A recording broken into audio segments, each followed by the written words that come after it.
Bienvenidos y bienvenidas a RAN, un podcast de la tecnología en el que hablamos sobre el desarrollo de videojuegos. Este programa está presentado por Jorge Cantón y Mauricio García.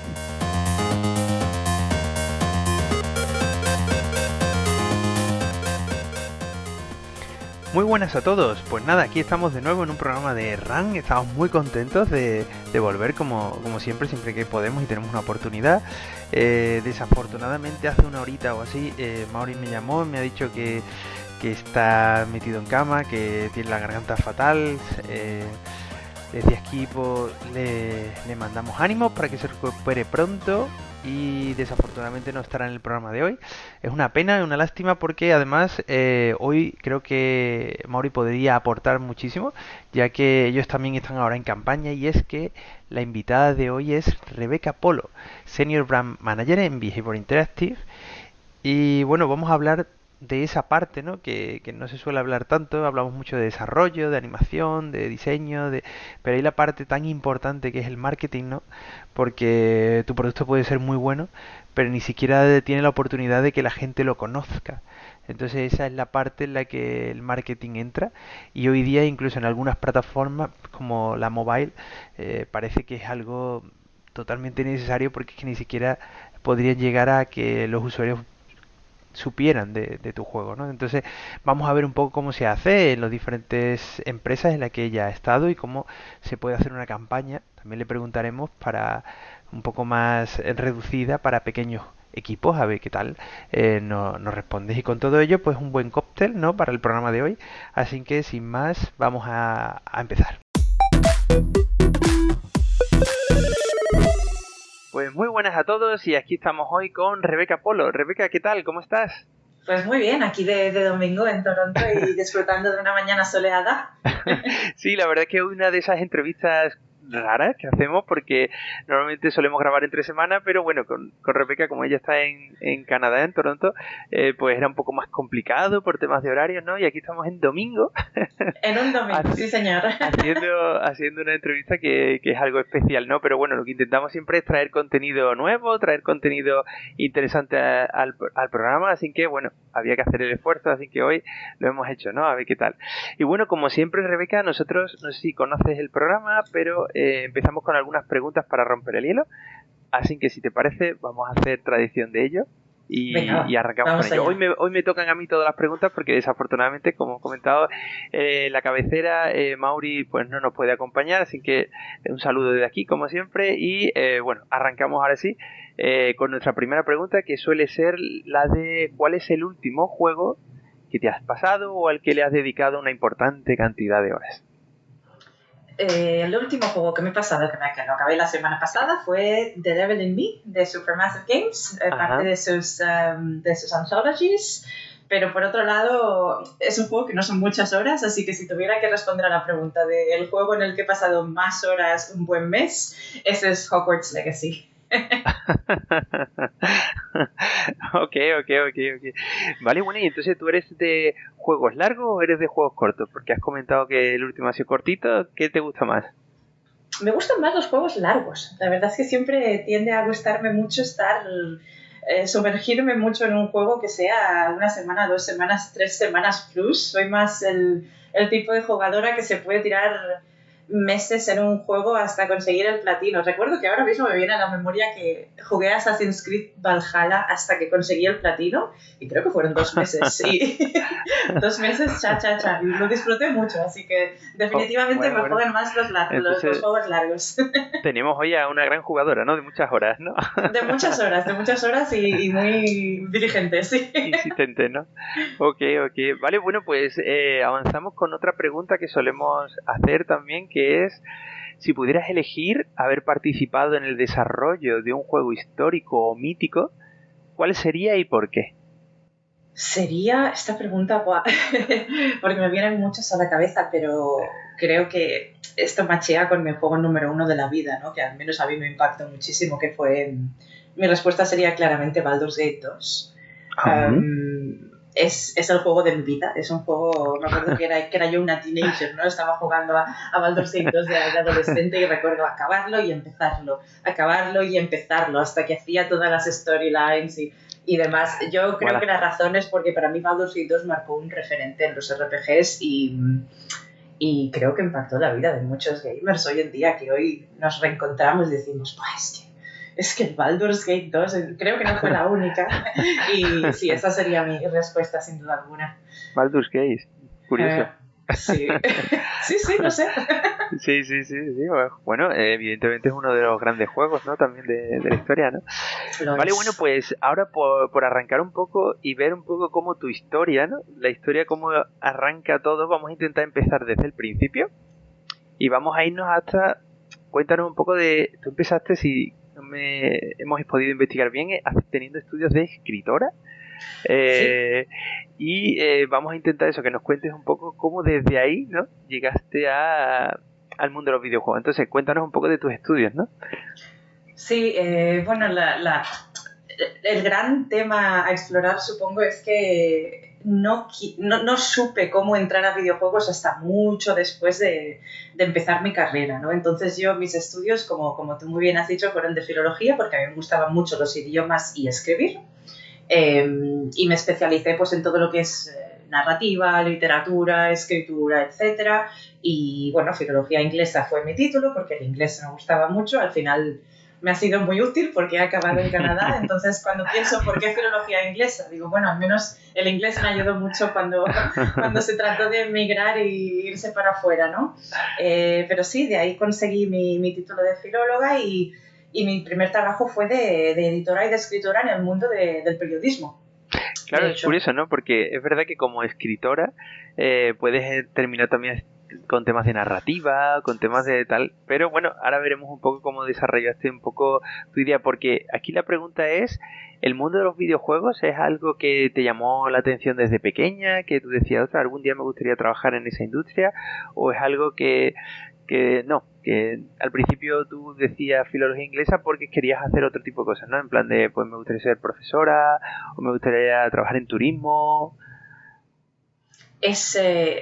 Yo desde pequeña, sí, me encantaban los videojuegos desde muy chiquitita. De hecho, recuerdo que era muy pequeña y yo tengo hermanos que son bastante más mayores que yo, 2 hermanos, y mi actividad favorita de la vida era sentarme con ellos a verles jugar al Ultima. Lo recuerdo perfectamente, que jugaban a Ultima Online y yo era un moquillo y ahí estaba sentada con ellos diciendo, es que este juego era tan chulo, era tan chulo. Luego empecé a jugar a Magic the Gathering y de ahí ya a jugar a RPGs de videojuegos, ¿no? Uh-huh. Entonces desde muy pequeñita ya tuve como una atracción muy grande hacia el mundo de los videojuegos, pero curiosamente, y a día de hoy todavía no sé por qué, nunca relacioné la idea de que me gustaban muchísimo los videojuegos como hobby, porque era mi hobby principal como a día de hoy, pero nunca hice un clic o una relación inmediata de yo puedo trabajar en esto. Uh-huh. Para mí fue era algo más abstracto, algo en lo que yo pasaba mi tiempo libre, pero nunca hice una relación, nunca establecí una relación inmediata de vale, esto me gusta muchísimo y realmente pues yo quiero trabajar en ello. Te puedes dedicar a ello, ¿no? Sí, creo que si tuviera que analizar el por qué, yo creo que es que en esa época, cuando yo iba al cole y demás, antes de los 2000, ¿no? Creo que tampoco había mucha información o formación muy extendida en cuanto a guiar a chavalillos y chavalillas y decirles, hey, hay una industria que es la industria de los videojuegos, este es el camino, esto es lo que tú puedes hacer. Creo que no había mucha información accesible para decirte, pues mira, puede ser tal, puede ser narrative designer, puede ser modelador 3D, esto es lo que están haciendo tal, puede ser programador.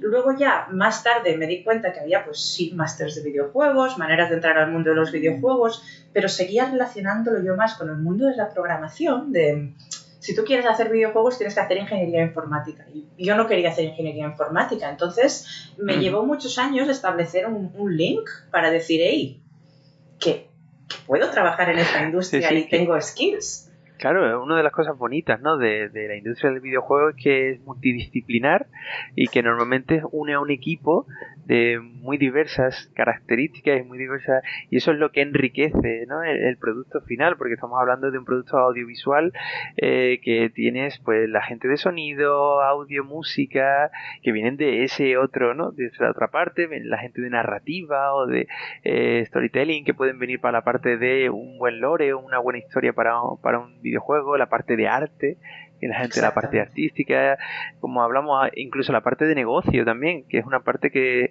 mucha gente a lo mejor puede estudiar empresariales y no pensar que puede dirigir un estudio o puede llevar las cuentas de un estudio. Es decir, es una cosa muy, muy divertida, y eso que como engloba muchos perfiles diferentes, es cierto que si tienes la oportunidad y tienes pues un sitio donde puedes trabajar y unir tu pasión, ¿no?, de hobbies, como tú comentabas antes, ¿no?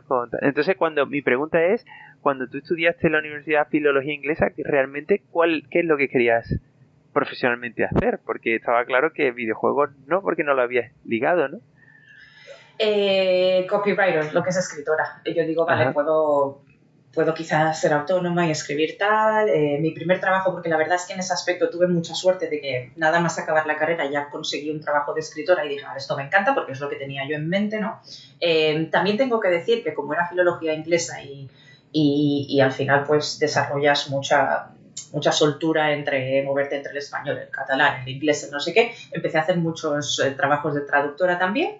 Pero mi trabajo principal fue empezar a escribir artículos, de ahí entré un poco al mundo del journalism, del periodismo, y al final yo creo que atraes un poco las energías de lo que te gusta y de tu pasión. Entonces mi primer trabajo acabó de hecho estuvo basado en escribir artículos de videojuegos, y ahí sí que ya las cosas pues se empezaron a alinear un poco, ¿no? Que dije, vale, a mí me gusta escribir, estoy aquí de escritora y de editora, y todas las tareas que entraban en nuestra compañía que tenían que ver pues cubrir media de videojuegos, ir a no sé qué evento de videojuegos, escribir un artículo de tal videojuego, una reseña de tal, como yo era la de los videojuegos, pues esas tareas venían a mí, ¿no? Y yo creo que en ese momento creo que fue el momento en el que cerré los ojos un día y dije, ostras, es que igual con el skill set que tengo ahora y con los conocimientos que tengo ahora, igual sí que puedo trabajar en videojuegos como mi trabajo principal, pero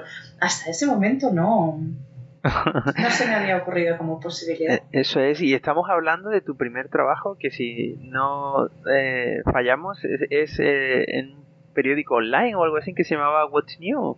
Sí, exactamente. En Barcelona, ¿no? Sería el periódico digital donde empiezas a trabajar, empiezas a escribir artículos del periódico, y como dices, pues cada vez que sale algo de videojuegos, que a lo mejor, eso estamos hablando de 2010, 2014, el tiempo que estuviste trabajando en el periódico, entiendo que ya existiría, pues como en todos los periódicos, la sesión, no lo sé, de videojuegos, si en ese momento estaba ya, como pasa con Mary Station o Eurogamer o este tipo de...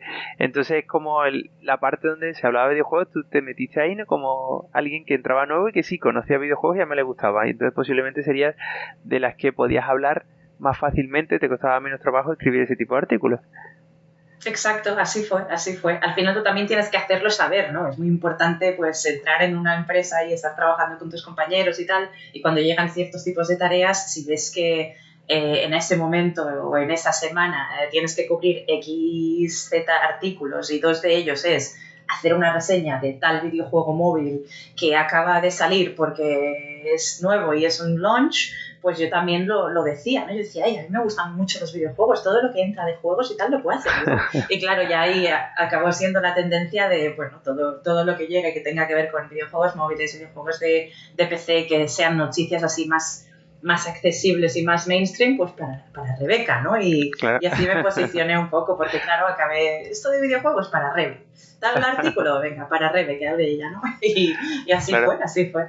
Oye, ¿y hay diferencias a la hora de escribir un artículo para videojuegos que el resto de artículos que había en What's New, ¿no? Porque, no sé, quizás, no sé qué perfil de usuario tendría What's New, pero está claro que al menos la sesión de videojuegos era una sesión más para público más joven. Entonces, claro, no sé si a la hora de escribir esos artículos también, a nivel de escritor o de escritora en este caso, tú tenías que montar los artículos de una forma diferente, o cuéntanos un poco si hay alguna diferencia. Hay diferencia en el sentido de que al final lo más importante para nosotros era tener en cuenta la audiencia más que el producto en sí. y porque al final estás haciendo un targeting o comunicándote con una misma audiencia, hables de lo que hables. Este blog, por ejemplo, estaba muy centrado en tecnología, en videojuegos, en cualquier noticia que tuviera que ver con tecnología e innovaciones, y la audiencia que teníamos pues era, y que tienen aún, es un tipo de audiencia que quiere estar al tanto de todo un poco, ¿no? Entonces, la clave para hablar con ellos era, pues, no meterles un artículo de 100 páginas de, hey, aquí tienes el nuevo DLC del Candy Crush, me lo invento, pero el truco para mantener a esta audiencia y hacer que las cosas estuvieran siempre un poco frescas, interesantes y demás, era ser un poco genérico para darle la información que ellos pues, pudieran estar interesados o que ellos necesitasen, y no ir tampoco muy en detalle. O sea, el truco es, aunque tú estás hablando de no sé qué juego, ¿no? Imagínate que sale un nuevo videojuego para móvil, la intención no era escribir 100 páginas de, pues estas son las features, o esto es lo que te vas a encontrar, o este es el sistema de monetización, o estos son los personajes. Como no era una audiencia gaming en este caso, encontramos que a veces centrarse mucho en los detalles o enrollarse demasiado podía ser contraproducente en este sentido. Entonces la idea era mantenerlos al día, dar información necesaria y tal, pero de una manera muy fresca y muy light. Entonces era una manera diferente a la que podríamos imaginar cuando decimos haces un artículo de videojuegos, ¿no? Como cuando vas a IGN y son tan detallados y tan específicos cuando se trata de analizar la industria y demás. En este caso era más adaptarlo a una audiencia más mainstream y mantenerlo un poco fresco para captar ese interés. Vale. Y una pregunta, igual ahí me voy a meter en camisas de once varas, pero hoy día se critica algunas veces la calidad de la escritura cuando se escribe, que hay veces que los artículos de videojuegos tal, hay faltas de ortografía y tal, y entonces, ¿crees que eso es importante? ¿No? ¿Crees que ahora le tenemos menos atención en ese aspecto que antes o algo así? ¿O por qué se critica ese apartado? Creo que a veces ese apartado se puede criticar, porque aquí creo que estamos hablando de dos cosas, y creo que tienes razón. Estamos hablando de percepción de calidad versus lo voy a entender sí o no. Si tú ves un artículo que puede tener, pues, no sé, cositas aquí y allí que son gramaticalmente un poco rarunas, o faltas de ortografía, o frases que sean un poco inconexas, lo puedes entender. O sea, tú vas a leer ese artículo y cuando acabes vas a más o menos saber lo que te quería decir esa persona, ¿no? Pero al final del día sí que creo que hay una reacción subconsciente o algo que percibimos todos, que es si tú te vas a un artículo que está escrito de esa manera y te vas a otro artículo de otra página o de otro blog o de lo que sea, que está pues bien estructurado, no hay faltas, tiene mucho polish en cuanto a calidad del texto, yo creo que vas a sentirte un poco más atraído al que está mejor escrito y mejor narrado, simplemente porque te lo vas a creer más, vas a inconscientemente percibir que ese medio es un poco más fiable, que hay calidad, que es más riguroso, que hay escritores profesionales que están escribiendo una pieza para que tú pues la entiendas mejor, para que tú la leas, la consumas y demás. A mí personalmente me pasa, ¿no? Que igual voy a un medio que no es hiper famoso, hiper conocido, y si veo un artículo que está así escrito raruno, no sé si es la filóloga en mí o no, pero si veo que está escrito raruno, pienso, ahí será verdad, ¿no? No te da esa señal o esa garantía de que sea riguroso o verdad.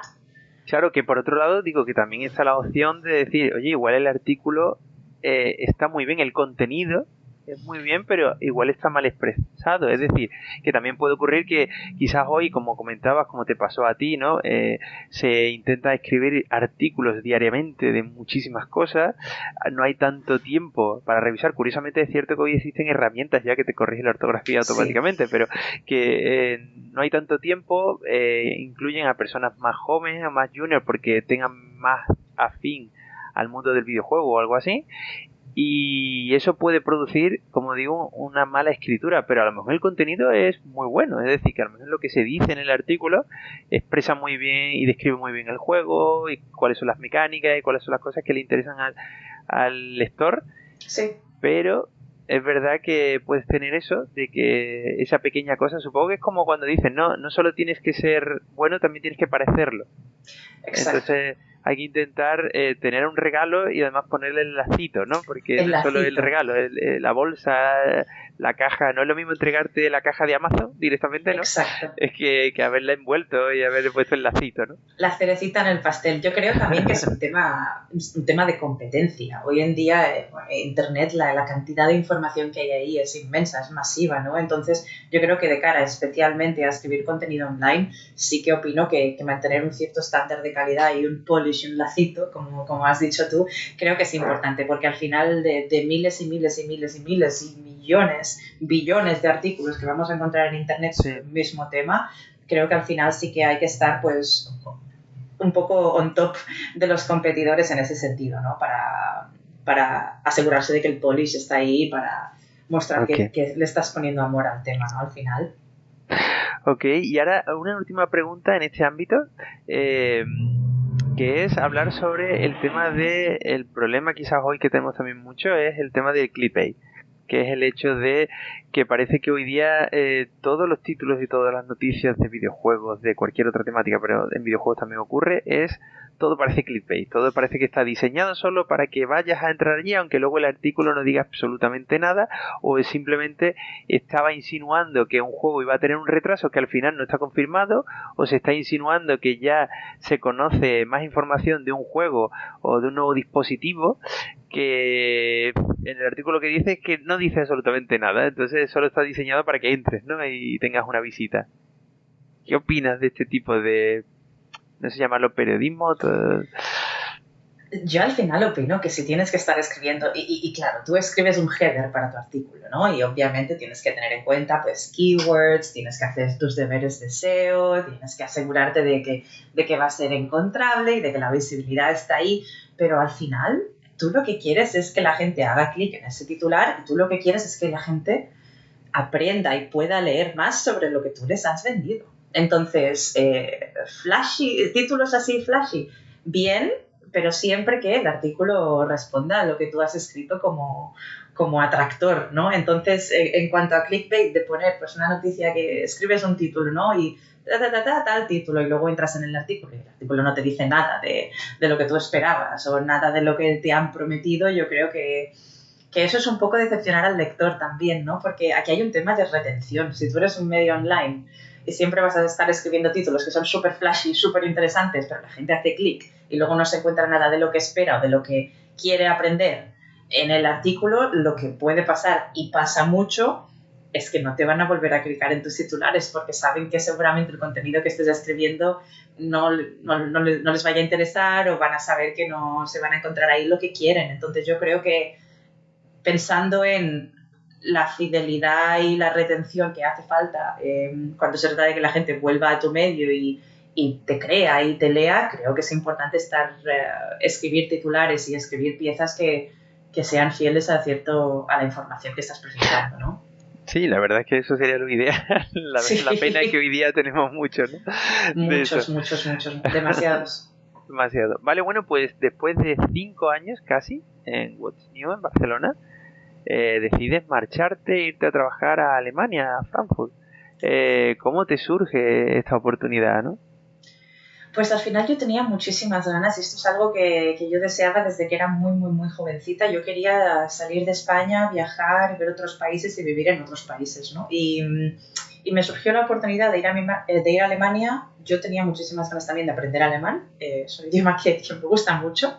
Y cuando me surgió la oportunidad de ir a Frankfurt, pues dije, venga, para allá, ¿no? Y fue en Frankfurt donde se me presentaron muchísimas buenas oportunidades, no solo de cara a aprender el alemán y los idiomas que yo quería, que lo aprendí, pero también de cara a expandir mi entorno profesional y a empezar a hacer mucho trabajo de agencia. Ahí fue donde realmente empezó mi carrera en multimedia, de decir, vale, hasta ahora he tenido mucha visibilidad y mucha experiencia en el mundo de la escritura digital y de la edición y demás, pero en Alemania fue donde mi carrera se empezó a centrar bastante más en el marketing digital, en escribir materiales para otras empresas y en trabajar en agencias y empezar a estar un poco más en touch con este aspecto multimedia y online del marketing. Pero Frankfurt, un buen movimiento, desde luego. Pero ¿cómo fue? No sé si lo hemos entendido bien. ¿te fuiste a Frankfurt y una vez allí ya buscaste trabajo o desde Barcelona buscaste opciones para moverte? Concretamente Frankfurt te gustaba mucho porque comentabas que querías aprender alemán, entonces buscaste qué opciones había y ya fuiste a Frankfurt pero ya con un nuevo empleo. Pues algo que hay que saber de Alemania, que mucha gente no sabe, es que sí que es verdad que los alemanes hablan muy bien inglés, pero en Alemania te va a costar muchísimo trabajo encontrar una faena si no sabes alemán. Y en ese caso, en este sentido, fui un poco ingenua, porque yo pensé, vale, me mudo a Frankfurt y yo sí que tenía un poco de ahorros y tal para llegar y estar un poco cómoda aprendiendo alemán y demás, y pensé, seguro que llego y encuentro trabajo relativamente rápido, ¿no? Esto no fue así. Y no fue así por mi nivel de alemán. Porque yo empecé a hacer entrevistas y demás diciendo, aquí hay muchísimas oportunidades, la cosa va a estar fácil, ¿no? No lo estuvo y el feedback era siempre el mismo, es que tu alemán. Entonces lo que decidí fue apuntarme a un curso mega ultra intensivo de alemán, que también es lo que quería hacer porque yo tenía muchas energías en ese momento para aprender el idioma. Me apunté a una academia de alemán es que creo que eran 8 horas al día, aprender alemán a saco. Y ya cuando me saqué el nivel B2 del nivel profesional, puedo trabajar en alemán, empecé a ir a entrevistas en alemán y ahí fue cuando encontré un trabajo. O sea, fue en plan, ya sé Kung Fu, ¿no? En plan de como ya sé Kung Fu. Sí, fue como pero la pregunta es, ¿de cuánto tiempo estamos hablando, Rebeca? Es decir, ¿cuánto tardaste de no tener mucho nivel de alemán a tener un B2? Es decir, estamos hablando de que estuviste allí un año o un par de años, o cuánto tiempo tardaste en conseguir nivel suficiente, ¿no? O en este caso un B2, que me parece suficiente bueno para... Sí, el B2 estaba ya bien, es nivel que puedes trabajar, ¿no? 4 meses y medio.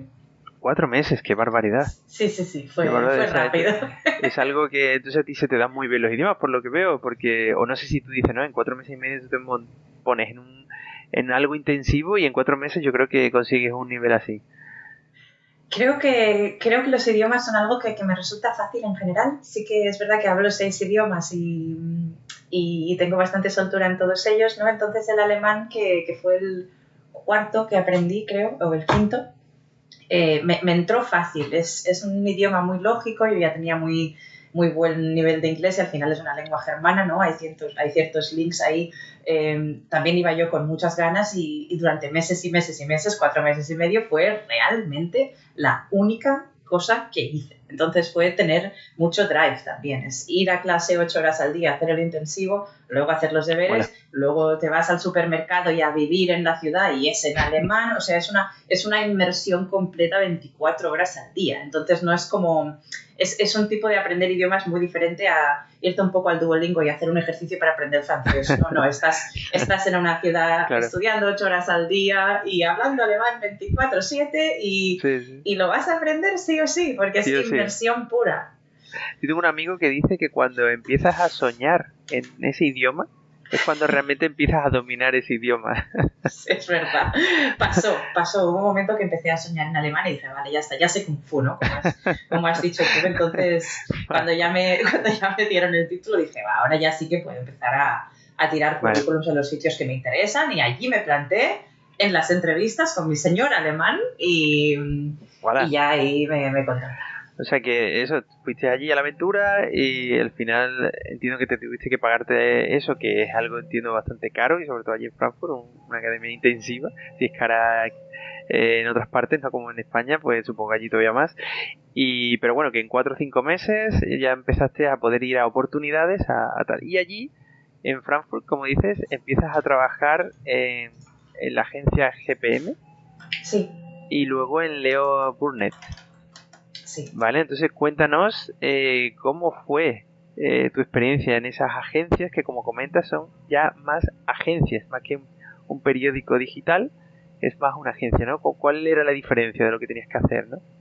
Sí, la diferencia sinceramente, lo que es el salto y la diferencia profesional y en cuanto a skills de trabajar en un blog digital y ser escritora, editora y demás, a lo que es trabajar de digital marketer en una agencia digital es completamente diferente. Es otro ritmo, es otro set de skills, estás mucho más expuesta al marketing digital en todas sus formas. Ahí es donde ya empiezas a experimentar pues con muchos ads, no solo escribir para los clientes que tengas, sino también crear paquetes de branding, ¿no? Porque al final las agencias digitales ofrecen ese tipo de servicios, más que nada, ¿no? Teníamos muchas compañías que nos contactaban y decían, vale, pues queremos un paquete de branding, queremos un logo, unos banners, una estrategia para social media, queremos una copia de branding guidelines y copywriting guidelines, Entonces ya ahí es cuando haces el salto y eso ya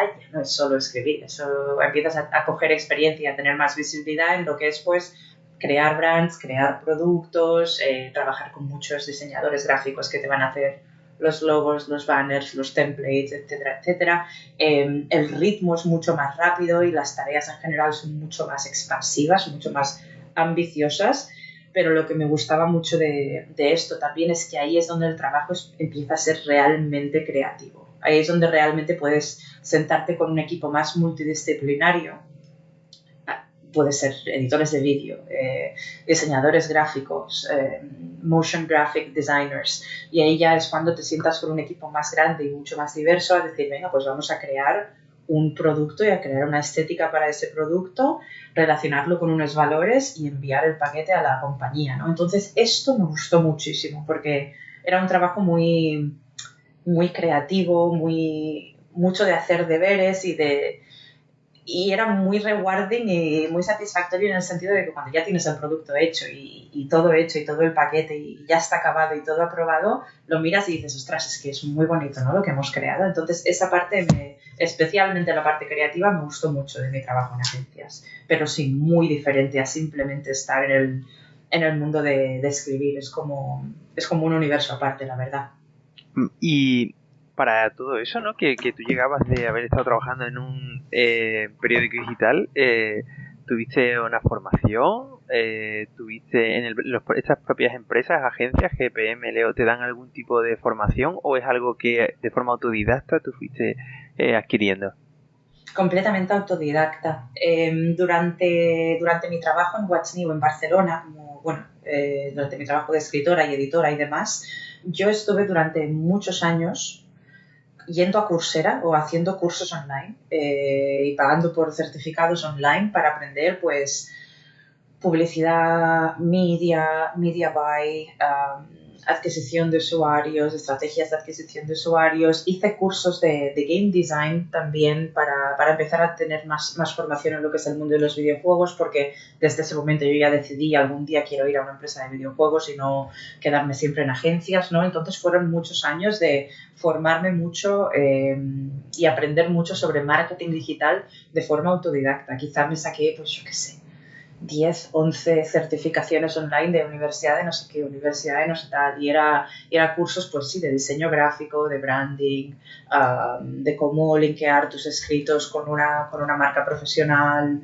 de business, mucho business y muchos números estudié también, pero todo desde un punto de vista autodidacta, sobre todo porque cuando ya decidí que iba a hacer el salto a trabajar en agencias para estar más en contacto con el mundo del marketing digital, yo pensé, solo con el conocimiento de este core de escribir no voy a tener suficiente, ¿no? Y decidí empezar a diversificar un poco mi conocimiento para tener todas las verticales un poco controladas, porque hay muchas y mucho que aprender y esta fue parte de mi formación. Vale, bueno, seguimos avanzando en tu journey, ¿no? En tu viaje, y después de 3 años o así trabajando en Alemania, de nuevo te surge la oportunidad de irte a una agencia, pero esta vez en Canadá. Sí. Cuéntanos un poco los motivos por los que decides dejar Alemania, si es que era una buena oportunidad o es que ya querías dejar, ya sabías alemán, así que ya por lo menos ese no era el reto, ¿no? Y querías una nueva cosa. Cuéntanos un poco aquella oportunidad, ¿no? Esta nueva oportunidad, ¿cómo surge? Surgió porque después de muchos años en Alemania, y esto venía de un deseo que tenía yo de hacía muchos años, yo llevaba tiempo queriendo mudarme a Norteamérica. Era como un sueño, ¿no? De dónde quiero ir, es que quiero ir a Norteamérica, me apetece muchísimo.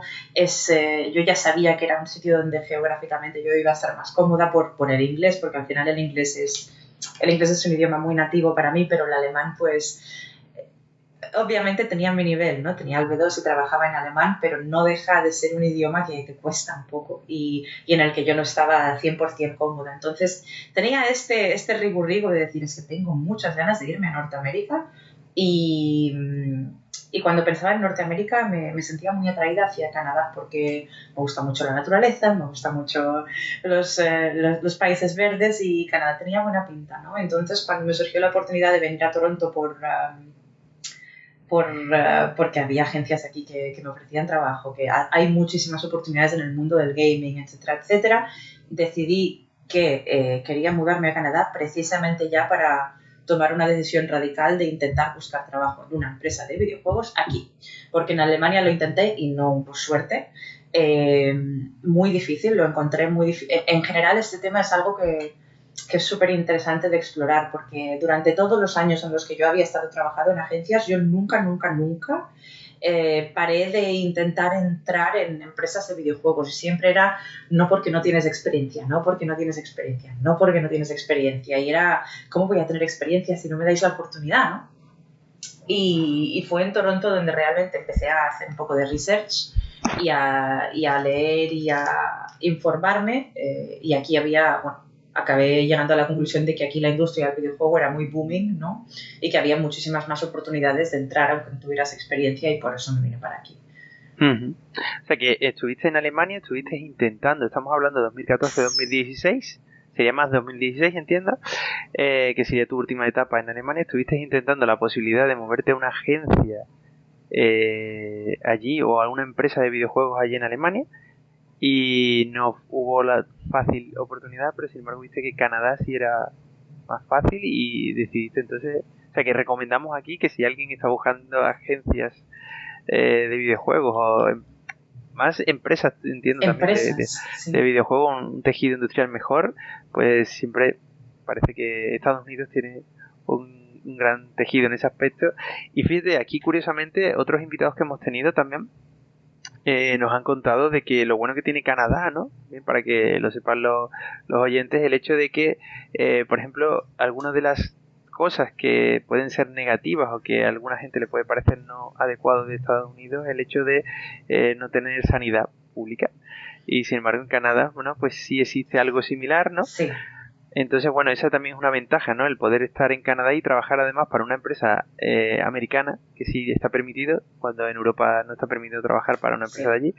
Y al mismo tiempo tienes ese punto intermedio entre decir, bueno, trabajo para Estados Unidos, pero tengo sanidad pública, ¿no? Sí, realmente sí. Yo, bueno, al final sí que es verdad que estoy en Toronto, pero trabajo para una empresa que está en Montreal, o sea, yo estoy entre Ontario y Quebec un poco, ¿no? Sí que tengo la suerte de ir a Montreal mucho, pero en conexión con lo que has dicho, esto me parece un tema súper interesante, porque Canadá es muy abierto y muy welcoming en ese sentido, aparte de que hay sanidad pública, y en ese sentido el modelo es un poco más europeo, para que me entiendas, ¿no? Tú llegas aquí, son muy abiertos, tienden a ayudar y a soportar mucho a inmigrantes. Al final Canadá es un país de inmigrantes, ¿no? Entonces las políticas que tienen así preparadas para todo el mundo que viene y quiere hacer una vida en Canadá y quiere empezar una vida en Canadá, hay muchas ayudas, hay mucho soporte, la sanidad pública ayuda ciertamente, y las limitaciones son mucho más light que las que podrías encontrarte en un país como Estados Unidos. Y algo que realmente quería mencionar, porque me parece súper relevante, es que lo que pasa en Canadá también como ventaja enorme es que versus Alemania, por ejemplo, ahí me tiré años y años y años intentando entrar en un estudio de videojuegos, ¿no? Porque yo realmente no quería estar más años en agencias. Ya en agencias haces trabajo para otra empresa, pero yo quería estar en la empresa y haciendo videojuegos, no estando en una agencia, ¿no? Y te pones a echar currículums y te dicen, es que no has estudiado nada que tenga que ver con videojuegos o no tienes experiencia en videojuegos. Esto en Alemania me lo encontré una vez y otra. En Toronto no. En Canadá realmente, y es una manera de generalizar, no siempre va a ser así, pero sí que veo que no les súper importa lo que haya en tu currículum o lo que hayas estudiado. Gente que está en el equipo conmigo en Dead by Daylight ahora mismo, hay gente que es socióloga, gente que tiene background de no sé qué, yo que soy filóloga, o sea, no, Canadá no es un país que mira para hacerte una entrevista, te mira el currículum y dice, a ver, ¿qué has estudiado, tal, como eres filóloga, no te vamos a contratar ni te vamos a llamar. No, les interesa lo que sabes, si eres un buen fit, y si ven que eres un buen fit, te llaman y haces una entrevista, no son tan cuadrados cuando se trata de analizar un currículum y darte una oportunidad. Y bueno, prueba de ello es que llegué y entré en el mundo de videojuegos relativamente pronto comparado con la cantidad de años que estaba yo intentando, ¿no? Entonces, en ese sentido, lo vi como es una tierra de oportunidades en ese sentido. Al menos para mí lo fue. Ok, entonces, bueno, allí es donde aparece tu primera oportunidad, ¿no? En el mundo del videojuego, que empiezas a trabajar en Gameloft, que todo el mundo conoce. Bueno, cuéntanos un poco cómo fue la entrevista de trabajo con Gameloft, ¿no? En el sentido de, yo vengo de una agencia, como dices, y no vengo de haber tenido experiencia, quizás, en el mundo del videojuego. ¿Cómo fue la entrevista? ¿Qué preguntas o qué cosas te pedían para poder entrar en una empresa como Gameloft, ¿no? Sí, esta pregunta realmente me encanta porque me hace recordar este momento que para mí fue mágico, ¿no? Y yo recuerdo que, pues bueno, como proceso que hice 1000 veces más o 1000 veces antes que Gameloft, nada, había una posición de Product Marketing Manager, era. Y yo dije, bueno, es que esta posición realmente me vi los requerimientos y lo que pedían y dije, es que lo tengo todo, pero claro, como llevaba tantos años intentando y siempre era que no tienes experiencia, dije, mira, seguramente me dirán que no porque es Gameloft Toronto, son los del Disney Magic Kingdoms, me van a decir que no, pero bueno, yo pues con mi inseguridad fui y lo intenté, ¿no? Y me llamaron a menos una semana, me llaman por teléfono, oye, ¿qué tal? Que hemos visto tu currículum y nos pareces muy buen match y bueno, te queremos conocer, cuando te va bien la entrevista tal, ¿no? Ok, pues nada, la entrevista fue creo que 2 semanas después de eso, seleccionamos el día y allí me planté y realmente es lo mejor que podía haber esperado. O sea, las preguntas no fueron qué experiencia tienes de videojuegos, qué videojuegos has lanzado tú antes, porque ellos ya sabían que yo tenía experiencia como creativa y como branding manager en agencias, mucha experiencia en agencias y en multimedia digital y demás, pero ellos ya sabían que no tenía experiencia en el mundo de los videojuegos. Entonces las preguntas eran muy centradas en, primero de todo, asegurarse de que mi conocimiento de digital marketing estuviera pues donde ellos querían para una posición como esa. Y segundo, les importaba mucho saber si realmente a mí me hacía ilusión trabajar en videojuegos. Entonces, ese tipo de preguntas en la entrevista me gustaron mucho y me dieron mucha ilusión, ¿no? Porque dije, nada más empezar la entrevista, yo recuerdo que la chica que me entrevistó, que era la Game Director de Disney Magic Kingdoms, me dijo, no buscamos a alguien que tenga 14.000 años de experiencia en videojuegos. Buscamos a alguien que sea un buen match, al que le gustan los videojuegos y tenga ilusión por la industria y pasión y demás, y que tenga los conocimientos de digital marketing que nos hacen falta. Y acabé la entrevista, luego tuve otra entrevista con el que iba a ser mi jefe, y de ahí entré en Gameloft Toronto. Fue muy bonito, no me lo creía. Recuerdo que el día que me llamaron como historia bonita estaba yo en la agencia trabajando y la chica de HR me envió un mensajito por LinkedIn, creo que fue por el email. Me dijo, ¿te podemos llamar hoy a las 11? Y yo, ya está, ¿no? Igual me llaman y me dicen que no, y bueno, ya está. Entonces recuerdo que bajé a la calle a una cafetería, me llamaron por teléfono, me dijeron que sí, que te cogemos y empiezas cuando nos digas, y recuerdo que colgué y me eché a llorar en la calle. Y también el subidón de decir, vale, lo he conseguido, pero ahora el follón, ahora me tengo que mudar de Alemania a Canadá, ¿no? O sea... Esto fue en Toronto, ¿eh? Sí, esto fue ya en Toronto trabajando, estaba aquí yo ya trabajando en una agencia como intermedia, pero sí. No me lo creía. Cuando esa llamada, claro, es que cuando llevas intentando algo tantos años y finalmente te llaman y te dicen que sí, que ya estás dentro, es que no te lo crees. E incluso recuerdo que tuve un momento de reserva de, vale, te han dicho que sí, pero es que no me lo voy a creer hasta que no firme el contrato, y estaba como con esta duda, ¿no? Y al final firmé y dije, ostras, es que sí, que está pasando. Oye, pero lo que es muy interesante, que yo creo que estamos aprendiendo un poco de ti, el hecho de que lo he echado para adelante, ¿no? Que se dice, ¿no? El hecho de, quiero Alemania, pues me voy a vivir a Alemania, ya veré cómo me las apaño, aprendo y ya estaré allí y tal. Y ahora estabas comentando como que, bueno, que no fue desde Alemania directamente a Game Love, sino que tú te fuiste ya a Canadá, allí a intentarlo y tal. Es decir, que es como todo por delante, o sea, vete, Sí. inténtalo. Y allí, desde allí será más fácil, ¿no? Desde allí todo será más fácil, ¿no? Sí, tienes que hacer, hay mucho research que tienes que hacer tú para decir, vale, ¿dónde voy a tener oportunidades? Vamos a tomar asegurarte de que las decisiones que están tomando tienen un poco de lógica, ¿no? Para ver por dónde vas y ver que... Y no fliparse mucho, ¿no? Entonces yo decía, vale, ok, en Alemania, ok, tengo un buen trabajo, he aprendido alemán, ya está, ¿no? Llevo aquí unos años, tal, pero a ver, ¿qué quiero hacer después? Y claro, por mí es que yo querría irme a 1000 sitios que tengo en la lista, ¿no? Pero, vale, voy a informarme, a ver dónde está la industria más abierta, dónde hay posibilidades. Empecé a leer que en Montreal y en Toronto había mucho buen follón de videojuegos, ¿no? Digo, y si... Yo siempre he querido irme a Canadá y si voy y lo intento, a ver qué pasa. Y bueno, dicho y hecho, me vine... intenté no pensarlo mucho porque no me quería rajar. Y aquí me vine y bueno, ahora evidentemente valió millones de veces la pena porque sí, llegué y además en un producto como Disney Magic Kingdom, que fue mi primer videojuego y qué bonito que fue. Bueno, ese es el primero porque tengo aquí apuntado que no sé si empezaste con Lego Legacy. ¿Cuál fue primero? El primero fue Lego y luego Disney, pero luego fue un poco un cambio de planes porque a mí me contrataron para Disney Magic Kingdoms, pero una vez entré necesitaban ayuda en Lego, entonces me fui unos meses a Lego primero y luego ya me moví fully a Disney Magic Kingdoms, pero durante un año o un poco menos de un año estuve trabajando en los dos. Ajá. Como Product Marketing Manager en los dos. Y luego ya sí que es verdad que gracia, ¿no? Me dijeron, ¿en cuál te quieres quedar? ¿En Lego, ya que estás aquí ayudando? ¿O quieres irte realmente a Disney Magic Kingdoms? Y elegí Disney porque me encanta Disney, me encanta Star Wars y era una oportunidad única para trabajar con Disney, con Pixar, con Lucasfilm. Y dije, me encanta Lego y tal, porque me encanta Lego, fue increíble, pero elegí Disney. Ok. Y bueno, eso como comentabas, empiezas porque hace falta echar una mano en Lego Legacy, ¿vale? Sí. Entonces, claro, pero tú vienes como decimos, de otro mundo, por así decirlo, no tanto del videojuego.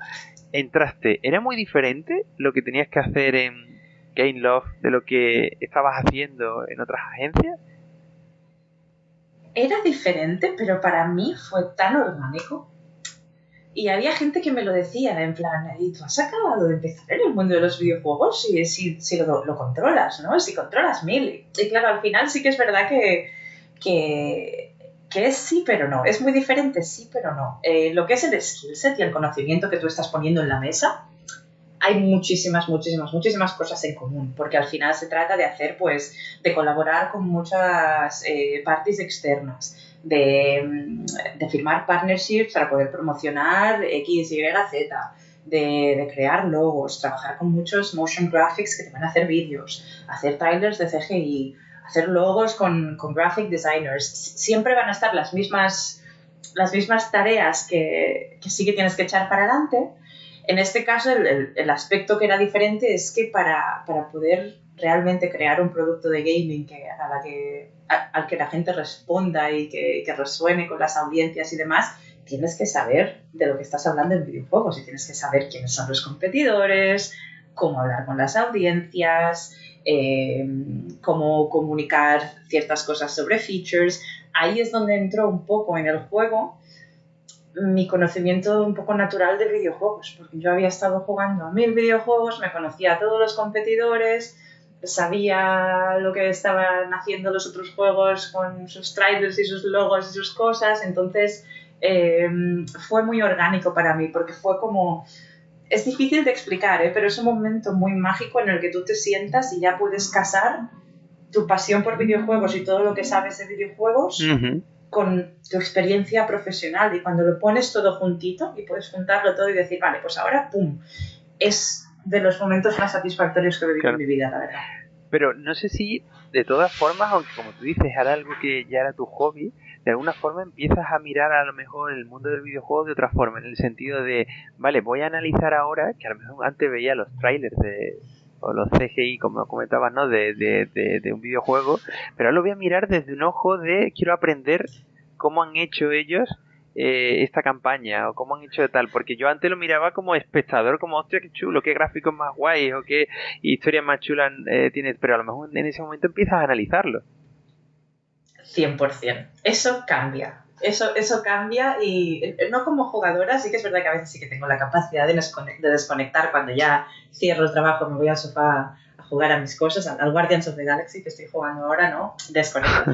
Pero cuando se trata de, yo qué sé, el otro día estaba mirando el PlayStation Showcase, ¿no? Esta semana pasada y estaba mirando los trailers y sí que los miro con ojos de marketer. Miro, qué pedazo de trailer, ostras, qué bien hecho está este CGI, o a ver qué call to action han utilizado, o wow, este trailer, los primeros segundos son súper catchy, seguro que tienen una adquisición que no veas. Y sí que a veces miro un trailer con ojos de a ver qué han hecho, a verlo tal, a ver, y lo están promoteando, o tienen paid media y voy a Facebook a ver si hay ads. Eso es que es inevitable, sí que es verdad que ese chip te cambia mucho. Pero como dices, pero lo haces de otra manera y lo haces con gusto porque es algo que te gusta y entonces claro, es más fácil que diga, bueno, pues ahora lo voy a analizar, o sea que tampoco es tan distinto, ¿no? Vale, y bueno, allí en Game Love empiezas a trabajar, como digo, en Lego. Y luego también comentas que poco tiempo después ya es cuando sí te mueves a Disney Magic Kingdom, que es el juego en el que tú además querías entrar, como comentas, al principio estás colaborando en los dos. Cuéntanos un poco qué peculiaridades, porque yo he escuchado algunas, pero qué peculiaridades tiene hacer marketing para un producto de Disney, ¿no? Porque igual no es lo mismo que para otro tipo de empresas, ¿no? Creo que definitivamente no es lo mismo. Al final trabajar en un producto con Disney, con Pixar, con Lucas, y digo Lucas porque ahora son ya parte de Disney, ¿no? Entonces lo agrupo en el mismo paraguas. Trabajando con ellos te das cuenta de por qué sus IPs son como han llegado a ser. O sea, la cantidad de guidelines, de cosas que tienes que seguir para estar segura de que estás representando bien a la IP, la cantidad de cosas que tienes que tener en cuenta cuando escribes algo sobre un personaje o cuando diseñas un banner con diversos personajes de ciertas IPs. Tienen todo tan controlado y tienen un mundo tan rico y con tantas reglas en cuanto a usar este personaje aquí, cuando hablamos de tal, pues el tono tiene que ser tal, que realmente ves que tienen una cantidad de deberes hechos sobre todas sus IPs tremenda, ¿no? Y esto es muy bonito porque realmente te das cuenta de que han llegado a ser quien son por una razón, ¿no? Y trabajando, por ejemplo, trabajar con las IPs de Pixar es una pasada porque tienen un world building y un lore creado alrededor de todas sus IPs y de todos sus personajes y de todas sus marcas, y te envían unas guidelines que dices, es que qué trabajo más perfecto realmente. Entonces, si tuviera que resumir en una línea lo que es trabajar para alguien incluso como Lego, pero en este caso para alguien como Disney o Pixar o Lucasfilm como partner, es que tu trabajo y todo lo que les envías para que lo aprueben, ellos no aceptan nada que esté por debajo de perfecto.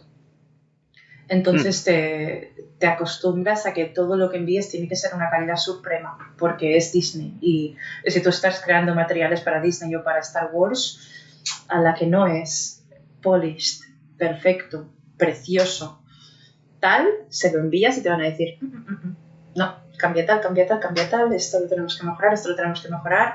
Entonces, claro, para mí creo que esta experiencia fue muy heavy, en el sentido que era mi primera experiencia en gaming, y la calidad y las demandas en cuanto a los materiales que tú tienes que crear era suprema. Entonces ahí hubo una curva de aprendizaje, claro, que fue tela. Me imagino como mínimo, como comentas, si tienen tanto material que te tienes que leer antes de poder empezar a crear, ¿no?, una campaña de marketing para sus productos, lo primero es empaparte de toda esa información para no meter la pata, ¿no? Porque Exacto. Te digan, oye, si te hemos mandado aquí las guías, ¿por qué no lo has visto? Que esto no se puede hacer, ¿no? Exacto. Este tipo de ideas, ¿no? Y después, como digo, no sé si entonces es algo que también es como hay demasiada presión, porque como comentas, tiene que ser todo muy perfecto, y también en contrapartida puede ser algo más estresante, ¿no? Que trabajar para otra IP, ¿no? Sí, creo que la parte, lo que pondría yo en la lista de contras, ¿no? Es que al final no tienes mucha libertad creativa. Y esto pasa en todos los productos que son license, ¿no? Tú estás trabajando para una IP y estás trabajando en un videojuego como desarrollador, pero tus partners son los que controlan y ownean la IP. Al final tú no tienes mucha ownership, tú no puedes decir, vale, pues este tráiler o este banner lo quiero hacer así, así, quiero utilizar estos colores, quiero hacer un texto que tenga tal tono, porque tú tienes que regirte basado en las normas de una IP que no es tuya, entonces tienes que seguir esas normas. ¿Hay mucha presión, como has comentado? Definitivamente sí, porque como muy bien has dicho, y era realmente así, antes de trabajar en cualquier IP de Disney o Pixar o tal, nos enviaban pues unas guidelines, ¿no? Entonces muchos PDFs que tú tienes que leer, tienes que empaparte de información, tienes que saber lo que no hacer, lo que hacer, qué colores utilizar para cada brand, qué palabras usar, porque a veces hay listas de sí, listas de no, qué personajes poner en el frente y qué personajes poner detrás, o sea, hay tantas normas, entonces esto se puede traducir en, sí, a veces mucha presión, pero en mi caso personal la verdad es que la palabra que utilizaría era que yo echaba un poco de menos tener un poco de libertad creativa, porque había veces que a mí se me ocurrían ideas o yo qué sé, había días que yo llegaba al trabajo y decía, ay, pues he tenido tal idea para tal trailer y se lo voy a decir a Disney a ver qué les parece, ¿no? Y les hacía un pitch, ¿no? Es que he tenido tal idea, ¿qué os parece si hacemos tal con este trailer? Y me decían, no. No sigue las reglas. No, bueno, es que preferiríamos quedarnos seguirnos en esta dirección que es más tradicional y no arriesgar a hacer nada pues muy innovador, ¿no? Y pues, claro, entonces era mucho tiempo fue increíble, pero fue mucho tiempo de estar en este producto simplemente siguiendo las normas porque son tu licensor, entonces lo tienes que hacer, ¿no? Pero bueno, como fan de Disney también fue una experiencia muy, muy emocionante. Vale, y después de 3 años en Gameloft, decides marcharte de Gameloft, curiosamente. Entonces aquí, cuéntanos un poco por qué, ¿no? ¿Por qué dejas Gameloft, que es una empresa de renombre, ¿no? Conocida en el mundo del videojuego, ¿no? ¿Es por una mejor oportunidad? ¿Es porque tenías aquí, estabas trabajando con grandes IP, como hemos hablado, como Lego y Disney, ¿no? Pues respuesta muy fácil y muy corta. Fue porque quería trabajar en juegos de PC y consola y no de móvil. Y vi la oportunidad, bueno, aquí es la historia de la pandemia, ¿no? Porque aquí es cuando ya nos pilla la pandemia. Siempre digo que si la pandemia no hubiera pasado, me hubiera quedado en Gameloft porque estaba ok. Pero cuando ocurrió lo que ocurrió, se abrieron muchas puertas de trabajos remotos. Y yo desde hace tiempo ya sabía que en Canadá, en Montreal, estaban los de Dead by Daylight. ¿Y qué pasa? Que a mí el Dead by Daylight pues me gustaba mucho. Yo jugaba a Dead by Daylight con mis amigos, mis juegos preferidos, los juegos a los que juego más probablemente sean juegos de horror. A mí me encanta el horror. Y yo siempre decía, no, es que los del DVD están en Montreal, ¿cómo mola? Y claro, cuando pasó lo que pasó en 2020 con la pandemia, empecé a mirar posiciones en Behavior Interactive en Dead by Daylight y pensé, ostras, tiene una posición abierta de brand manager, voy a ver, tal. Y ofrecían trabajo remoto. Y me tiré y dije, es que quiero hacer PC consola, es en el DVD, a ver qué pasa, ¿no? Y un mes después estaba dentro. Ok, entonces ese fue lo que estábamos comentando, el detonante fue el cambiar del sector mobile al sector consola, PC, sí. ¿Vale? Es muy interesante porque también una de las preguntas que teníamos, ¿no? Era el hecho de cuéntanos un poco eso, ¿no? En Gameloft haces marketing para juegos de móviles, sin embargo en Behavior Interactive haces marketing para consolas. Sí. ¿Cuáles son las principales diferencias, ¿no? De una campaña de marketing para un juego de móvil como para un juego de consola, ¿no? Sí, hay diferencias enormes, incluso más grandes de las que yo me esperaba cuando cambié de plataformas, ¿no? Y sí, bueno, la razón, como tú muy bien has dicho, es que al final yo en mi tiempo libre juego más a PC consola y no tanto a juegos de móvil, ¿no? Entonces me sentía muy, muy atraída hacia los juegos en estas plataformas. Y bueno, creo que las principales diferencias es que en la industria móvil todo está muy, muy regido por números y por performance. Y un poco menos por el branding, ¿no? Entonces en móvil tienes que hacer muchísimo trabajo de análisis de conversiones, estrategias de monetización, trabajar con muchísimas métricas y ajustar a partir de ahí.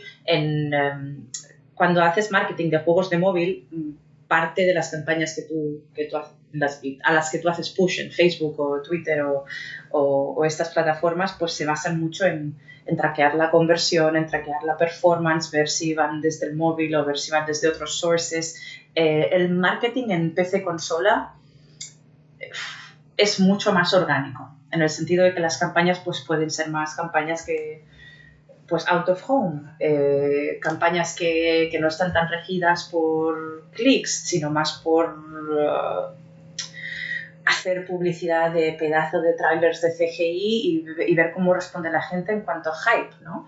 Cuando hay un launch de un juego, cuando se prepara un lanzamiento, las campañas son más largas, los trailers son otro tipo de producción, de mucha más calidad, ¿no? Porque claro, al final, cuando tú haces un ad para móvil y estás haciendo promoting de algo para móvil, la calidad del trailer que estás creando la mayoría de veces va a estar más regida por lo que se ve en la industria móvil, ¿no? Pero en el momento que estás trabajando en un producto de PC consola, ahí ya es cuando te metes en superproducciones de CGI, trailers más grandes, campañas que son más largas, que se basan más en un hype más orgánico, ¿no?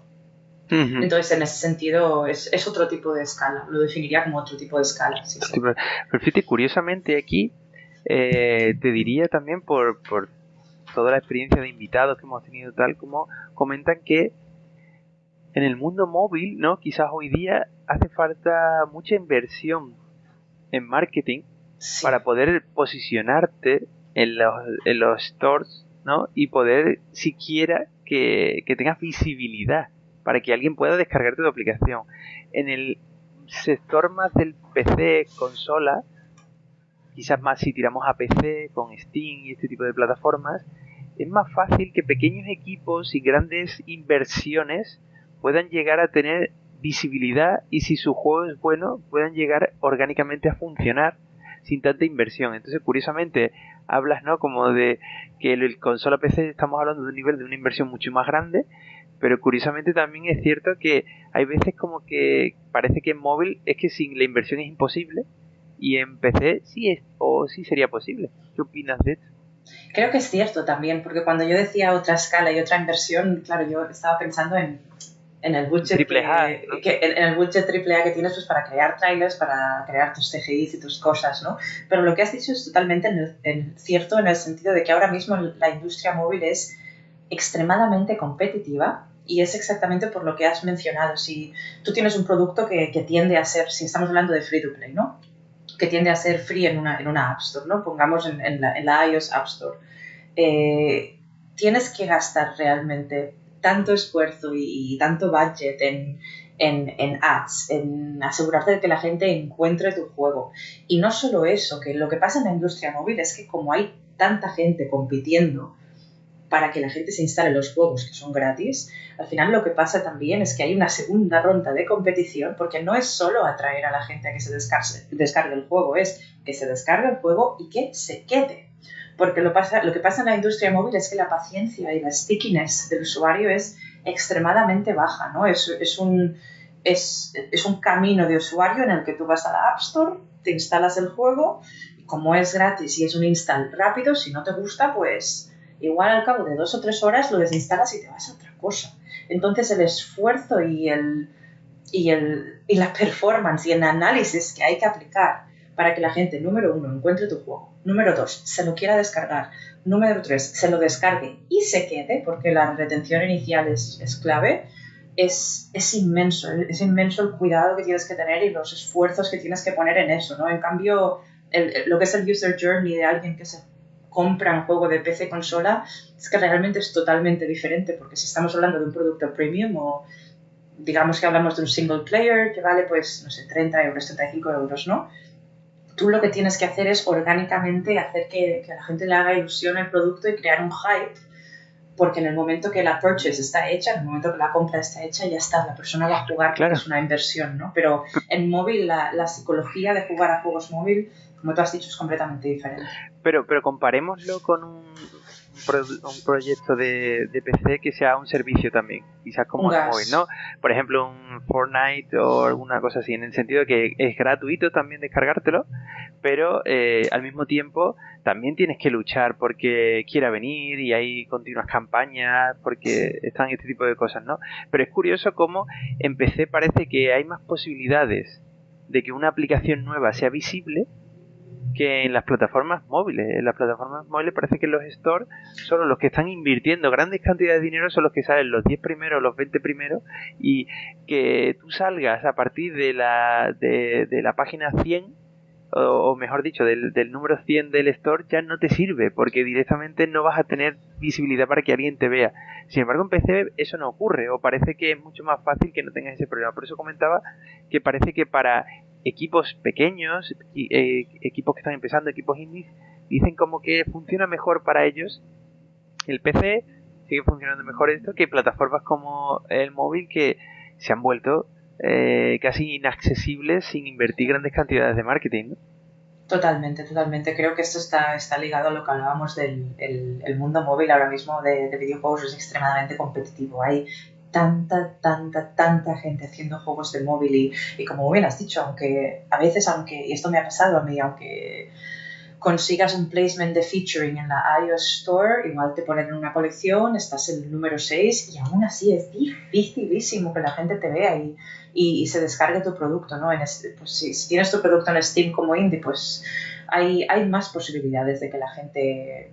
Es otra audiencia también. Creo que cuando se trata de juegos de Steam, por ejemplo, creo que las audiencias tienen mucho interés a cogerse el Humble Bundle y ver qué juegos indies están haciendo qué y probar diferentes cosas, a buscar juegos indies que tú mismo y decir, a ver qué está haciendo la gente estos días, ¿no? Creo que la audiencia también tiene un tipo de interés en los juegos más indies o en los juegos más diferentes de developers más pequeños comparado con la audiencia que juega más a juegos de móvil. O puede ser que en el store no exista esa posibilidad. Es decir, imagínate en un futuro que en el store de Apple, de Google, existiera la posibilidad de solo juegos indies o solo estudios pequeños. De manera que por un lado están los más rentables, los free to play, y los famosos de toda la vida, y luego que haya una sección de experimentos. Y entonces que ahí la gente intente buscar algo diferente.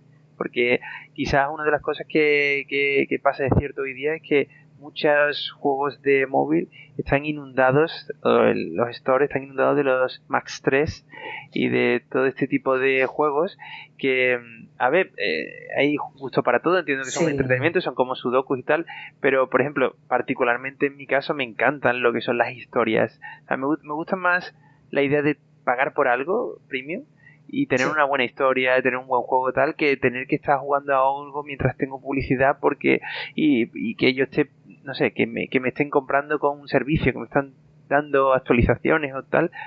Prefiero más la idea de zambullirme en una historia, en una buena tal, y entrar ahí, aunque tenga que pagar por ello, que de eso.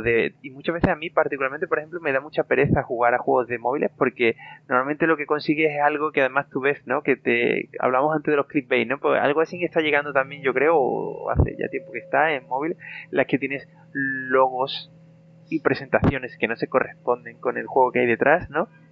Y luego cuando juegas al juego ves como las primeras mecánicas son atractivas, tú empiezas a jugar el juego y es algo que dices, guau, quiero más, pero en cuanto superas unos pocos niveles ya se empieza a volver muy repetitivo y empiezan a aparecer muchos elementos de gambling o muchos elementos de tal que para lo que realmente creo que somos amantes del videojuego nos sobran. En plan de... No sé qué opinas tú en ese aspecto. Bueno, es que mi manera de jugar y los juegos a los que a mí me gustan es muy similar a lo que has mencionado tú. A mí me gustan mucho los juegos que me sumergen, que son inmersivos, me gustan mucho los juegos de narrativas, me gustan mucho esos single player, Entonces a mí una de las razones, creo, por las que me cuesta también un poco jugar a juegos de móvil es que quizá pruebo uno porque quiero algo así rápido de hacer, no sé, puzzles o un entretenimiento así rápido para cuando tengo un momentito, ¿no? Creo que sirve un propósito para... Pues sí, tú tienes un ratito y quieres hacer un puzzle y quieres pasártelo bien y tal, y lo dejas, pero no es un juego al que yo vaya a volver o al que yo tienda a jugar durante meses y meses y meses y meses, porque a mí me gusta pues cuando los juegos evolucionan, cuando realmente te sumergen y como has dicho tú, claro, si estás jugando un juego y como decíamos, hay gustos para todo, ¿no?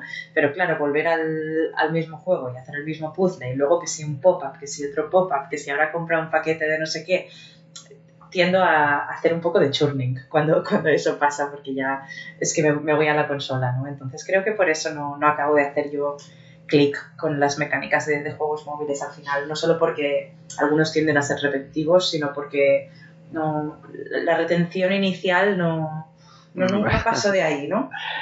Vale, bueno, y entonces avanzamos un poco, como digo, hasta tu estado actual en el que estás trabajando en Behavior Interactive, allí en Canadá, ¿no? Hablamos de eso, de Dead by Daylight, un juego, yo si te digo la verdad, no lo conocía antes de la entrevista, lo he estado viendo y me ha parecido un poco... no sé, psicótico, el hecho de, parecía como que sois un grupo, ¿no? De típica película de terror, ¿no? Un grupo de unos son los que huyen y otros son el asesino, ¿no? Que los va a matar a todos. Ese juego de juntar a 5 o 6 personas, que unos son de un bando y otros de otro. Uno parece como que tiene mucho más poder porque va en solitario, pero bueno, el grupo, si entiendo, si funciona juntos, pues funciona, pero es un poco terrorífico en el sentido de que yo veía al que hace el papel de asesino, ¿no? Te puede volver loco, ¿no? El hecho de tú estás persiguiendo sádicamente a gente para matarlo, ¿no? Pero bueno, la idea es, como tú decías, te gustaban los juegos de terror, entras aquí, cuéntanos un poco eso, que cómo es pasar de, como has dicho, ¿no? Juegos de mobile, venías de Disney, a de nuevo un juego, en este caso de premium, entiendo, aunque es un juego a nivel de servicio que tiene también updates y que están sacando paquetes, ¿no? De diferentes asesinos, ¿no? Y diferentes tal. Cuéntanos un poco, ¿no? ¿Cuáles las diferencias, ¿no? De que empezaste a hacer en Behavior Interactive? Bueno, la verdad es que lo que es el salto y el cambio de hacer juegos con Disney y con Pixar a un juego así fue muy divertido. Fue muy divertido y muy radical, ¿no? Porque, claro, recuerdo que aparte cuando me despedí de mis partners de Disney y les dije, hey, que es que me voy a Dead by Daylight y tal, se reían de, vaya cambio, ¿de verdad quieres hacer eso? Seguro. Yo sí. Estaba ready, pero... la primera reacción es que estaba en mi salsa completamente. O sea, yo a Dead by Daylight ya llevaba tiempo jugando, ¿no? Siempre he jugado como superviviente. Puedes jugar con 4 amigos, tú eres uno de ellos, puedes jugar siendo superviviente y huyendo del asesino. Entonces, si juegas como asesino, pues juegas solo, ¿no? No tienes voice chat ni nada.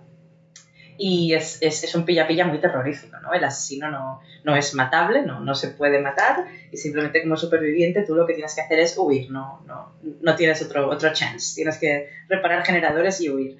Entonces, bueno, para responder a tu pregunta sobre la mayor diferencia es que Dead by Daylight es nuestra IP. Entonces tenemos muchísima libertad, ¿no? Es un juego que creó Behavior Interactive desde cero. Somos los developers, tenemos decisiones en cuanto a cómo vender la IP, lo que hacer con nuestras partnerships, lo que hacer con el juego, las features. Al final tienes mucha voz porque es un poco tu bebé, ¿no? Dead by Daylight es nuestro bebé y bueno, el cambio fue, pues, como te digo, radical. Radical, pero muy en mi salsa porque es que me encantan los juegos de horror. Genial. Y bueno, y ahora cuéntanos un poco también, para que gente que se quiera dedicar al marketing de videojuegos, ¿cuáles son las herramientas que tú dirías que hacen falta para alguien que se dedica al marketing de videojuegos? ¿Cuáles son las herramientas que tú usas en tu día a día? Creo que es muy importante, como siempre es una cosa que digo cuando entrevisto a gente o cuando hablo con otros marketers, y suena muy a titular de artículo que escribirías para sonar muy catchy, pero prometo que es verdad. que yo creo que como marketers de videojuegos, una norma que siempre buscamos nosotros cuando contratamos y demás es que hay que tener pasión por el juego en el que trabajas. Por una simple razón, porque si tú le estás vendiendo el juego a otra gente y estás siendo la voz para hacer que otra gente esté interesada en el juego que tú estás creando y vendiendo, ¿cómo te van a creer si no te encanta a ti? Claro. Entonces creo que la pasión y el amor que ponemos al juego como desarrolladores y las ganas que le ponemos y todo el trabajo que le metemos, creo que como marketer te lo tienes que creer, te tiene que encantar, y realmente la pasión por tu producto y por la industria y por todo lo que haces para mí es algo esencial, tengas experiencia previa o no, porque cuando nosotros entrevistamos a gente en Behavior Interactive realmente no necesariamente decimos si tú tienes experiencia antes, sí o no. La pregunta que yo siempre hago es, hey, ¿te gustan los videojuegos? ¿Te va a hacer ilusión? ¿Te flipa lo que haces? Sí, es como la que comentabas, que es la que te ocurrió lo que te ocurrió a ti, ¿no? El hecho de venir de una cosa y que realmente te digan, ¿te gusta esto? Y te digas, sí. Pero la pregunta, ¿habrá mucha gente, jóvenes también, que están ahora escuchando el podcast y que dicen, pero si yo soy súper apasionado de este mundo, yo lo que necesito que me digas, Rebeca, es qué tengo que aprender para poder dedicarme al marketing de videojuegos? Es decir, qué herramientas tengo que dominar, o que en una entrevista que me van a pedir que domine, ¿no? Vale. Bueno, primero de todo hay que tener muchísimo conocimiento sobre audiencias. El sizing del mercado es muy importante conocerlo, es muy importante tener un conocimiento numérico de lo que juega la gente, por qué, cuáles son los motivadores, cuáles son los tipos de gamers que ahora mismo juegan a juegos PC consola, cuál es el perfil, cuáles son los tipos de juegos que se juegan más, que se juegan menos. Cuando se trata de conocer el mercado siempre es muy importante tener el conocimiento de esos números para conocer cuál es el sizing, porque eso va a influenciar lo que es las media campaigns en las que tú vas a trabajar.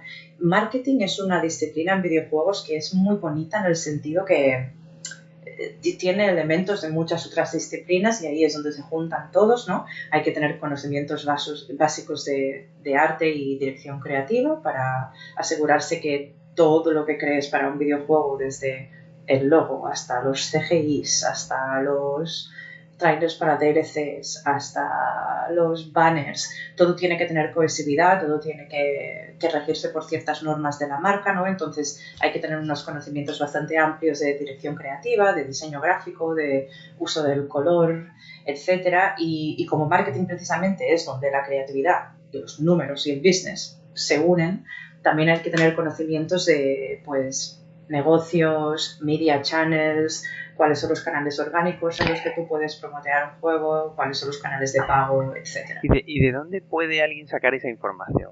¿Tiene que ir a formación online de este tipo? ¿O te dicen, no, por ejemplo, te puedes ver SteamDB o algún tipo de estas herramientas en las que puedes ver cuáles son los juegos que tienen mejores números?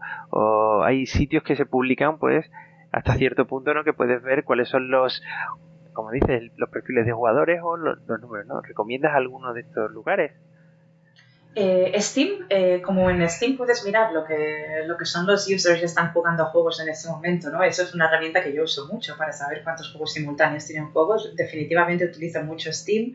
Me preguntabas dónde acceder a esta información en cuanto a educación también, y para mí, personalmente, para mí Coursera ha sido un hub muy bueno de conocimientos de digital marketing, de business, de saber de números también, porque esto entra en marketing también, tener un conocimiento, diría básico, no muy avanzado, pero hay que tener un conocimiento básico de análisis de datos. Entonces, como punto de información y un resource muy importante, yo diría que Coursera.org ofrece muchísimos cursos específicos para videojuegos, más genéricos orientados al business, y si tú te vas a Coursera y pones digital marketing, hay tantos cursos allí que son tan buenos. Esos cursos te dan una muy buena overview, diría, de cómo va el tema, ¿no? Y de cómo ponerlo todo junto. Y ahí ya, si dentro del marketing, por ejemplo, te quieres dedicar más al branding que al go-to-market, en Coursera mismo o en otras plataformas de autoeducación hay muchísimos recursos para aprender, pues, fundaciones de branding, diseño, etcétera. Vale. Y ahora vamos a hacer otro ejercicio, que es vamos a pensar en los pequeños estudios indies compuestos de una, dos, tres personas, que existen muchos y que tienen grandes propuestas, sobre todo más novedosas, porque son los que más arriesgan, claro, porque quieren llamar la atención. Entonces, es cierto que la parte del marketing es algo que suelen tener más olvidado, ¿no? Suelen decir, somos un desarrollador, un músico, un artista, un designer, tal, el tipo de perfiles que más se buscan, pero ¿qué consejos le darías a un equipo pequeñito, muy pequeñito, con pocos recursos, de cómo puede hacer un marketing de su juego, ¿no? Cuando estamos hablando de que son un equipo muy pequeño? Sí, sí, vale, tengo una idea de qué aconsejar, porque es lo que haría yo si estuviera en un estudio, pues yo que sé, que estoy yo sola con 2 personas más, ¿no? Uh-huh. Diría, y vamos a utilizar Steam como ejemplo de plataforma, ¿no? No subestimes la importancia del trailer y los screenshots que vas a tener ahí, porque por el trailer y los screenshots la gente es cuando decide. Entonces, la importancia de tener un storefront, aunque tengas 0 budget para hacer promoting de nada, o sea, con 0 budget, la importancia de alguien yendo a tu página de Steam, leyendo el texto, que es la Steam Description, y viendo el trailer y los screenshots que tienes ahí, generalmente el dato oficial de la industria es que la gente viendo esos assets decide en 5 o 10 segundos si va a jugar o no.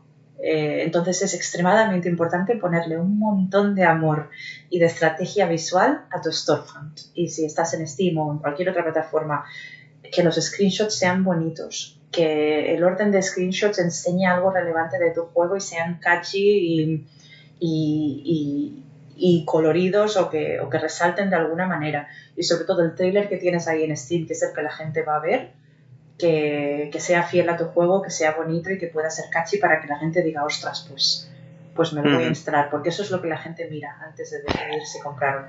Y el tema del timing, en el sentido de decir, vale, quiero lanzar mi juego en Steam, soy un estudio pequeñito, pero primero me gustaría tener seguidores. Entonces voy a empezar a hacer una campaña de alguna forma en el que empiece a publicar información, quizás en Steam, como dices, con toda esa descripción y tal, pero que el juego todavía está en lanzamiento para 6 meses, y empezar a captar, pues de alguna forma, correos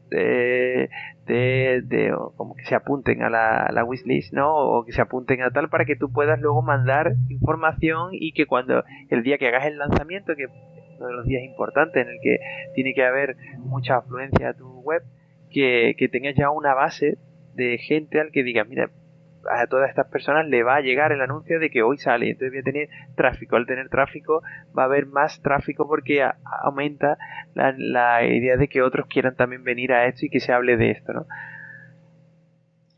Creo que ahí, bueno, asumiendo que no tenemos budget y que tenemos 0 euros, ¿no? Y que no vamos a hacer una campaña de user acquisition de dineros y dineros y dineros, las partnerships a veces son muy importantes.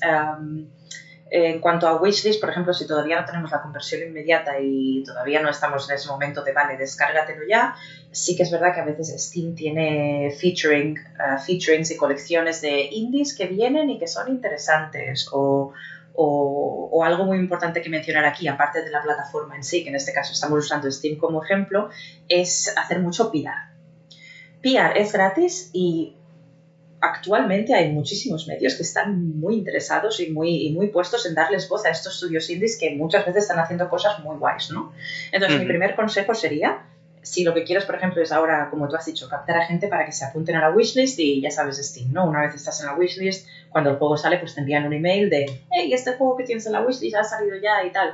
Para hacer ese ruido previo al lanzamiento, yo aconsejaría poner una press release chula, explicando lo que es tu juego, cuando tienes pensado lanzarlo, explicando cómo lo has hecho, qué es, tal, y empezar a contactar a medias online para que te escriban artículos, para que te hagan coverage. Esto realmente es algo que es gratis, y sí que es verdad que requiere mucho trabajo de hacer mucho reach out, enviar muchos emails, hablar con muchas personas, a veces ir a eventos online para que la gente te conozca más y poder hablar de tu juego. Pero en este ecosistema de juegos indies donde hay un interés, encuentro que la prensa puede ayudarte mucho, porque hay muchos medios que a veces vemos muchos artículos, ¿no? De, yo qué sé, me voy a inventar un headline, pero 6 juegos indies que van a salir este año que creemos que van a ser pues chulísimos, ¿no? Y igual te ponen ahí en ese artículo y la gente lo va a leer. Entonces esto lo llamas free exposure, ¿no? Sí que hace falta un poco de trabajo de hacer un poco de relaciones sociales y asegurarte de que la gente te conozca un poco, pero enviar información a los medios y hacerles saber que estás ahí siempre es un buen movimiento y en este caso es publicidad orgánica. Vale, y ahora vamos a hacer otro escenario, ¿vale? Que sería un pequeño estudio, como digo, que ha hecho este primer juego siguiendo tus consejos, Rebeca, les ha ido bien, ¿vale? Y entonces ahora quieren hacer un segundo juego, una segunda parte de la IP que ya han creado, tal, ¿vale? Pero ahora ya tienen un poco más de recursos. Entonces, ya pueden invertir algo, incluso llegan a contratar a una persona que se dedica a esta parte, a parte más de marketing, community manager, tal, ¿vale? Entonces, a este estudio, que ya es un poco más veterano, con tu experiencia, ¿cuál sería el budget que ellos deberían reservar para tener un marketing, llamémoslo, efectivo? Es decir, en el sentido de, bueno, si quieres hacer marketing ya con números y tal, pues mínimo para hacer una campaña y que sea efectiva, mínimo tienes que pensar que eso te va a costar X. ¿Cuánto estaríamos hablando de un marketing efectivo? No sea la super campaña, pero que al menos la vayan a ver y vaya a poder funcionar. Que vayan haciendo, ¿no? Especialmente con paid. Claro, esta pregunta es difícil porque al final el budget que vas a utilizar para esa campaña también depende de la performance y si vas inyectando poco a poco, ¿no? Pero asumamos que sí, que ahora que ya tenemos una persona contratada, ¿no? Y vamos a sacar esta saga del juego indie parte 2 o otro nuevo de los creadores los dos canales que utilizaría yo, a uno le inyectaría budget y al otro no, es que tú ya tienes tu social media, ¿no? Asumamos que ya tienes, como has dicho tú, un social media con tu following y tus seguidores, esos ya van a estar al día y probablemente no es buena idea alocar ahí un budget porque ya te van a seguir, pero si quieres empezar a hacer paid media y te tuviera que decir un número, empezaría poco a poco con unos miles. El bare minimum, minimísimo que yo te diría es unos 10.000 para una campaña, para una primera campaña de pago que asegura un mínimo reach. También es verdad que las campañas son más caras o menos caras según los parámetros, entonces mi consejo sería empieza el targeting un poco modesto, ponle unos 10.000 y ves viendo cómo va, ¿no? Entonces, si ves que la conversión es buena, que tu reach está aumentando, que la gente realmente está haciendo clic, que la gente realmente se está uniendo a tu audiencia social porque ha visto un anuncio de UA, y ahí inyectas más. Pero, por ejemplo, mi consejo siempre será y siempre ha sido: no empieces con mucho dinero queriendo gastarlo todo, porque la mejor cosa que puedes hacer en este caso siempre es empezar por poquito, observar los números para ver si todo está yendo bien y todo está sano en cuanto a conversión y en cuanto a inversión, y una vez tengas esa práctica ya controlada, una vez tengas ese growth controlado y una vez sepas cómo te va a escalar el budget inyectándolo a esas campañas online, entonces ya te diría, mira a ver cuánto budget tendrías y empieza a escalar poco a poco, ¿no? Pero yo empezaría más bien con algo bajo para que la campaña no sea muy overwhelming y para que no se escape de tu control cuando se trata de performance. Entonces mi consejo siempre será: empieza bajito, no tengas miedo de decir, ay, es que esto no va a ser suficiente, ¿no? Es mucho más importante empezar con algo bajito y tener un control de los números que estás recibiendo y de la performance que estás recibiendo, y a partir de ahí escalar. Sí, me recuerda mucho al lanzamiento de juegos en móviles, ¿no? Que primero se hace un soft launch para ver cómo funciona en un país concreto o en algo, ver en qué te estás equivocando, qué es lo que molesta a los usuarios, qué es lo que les gusta, qué es lo que no, y ya después arriesgarte a una presentación mundial en la que ya vas con más garantías de que al menos has pulido o has limado todas las asperezas o todos los filos que puedan ser problemáticos, ¿no?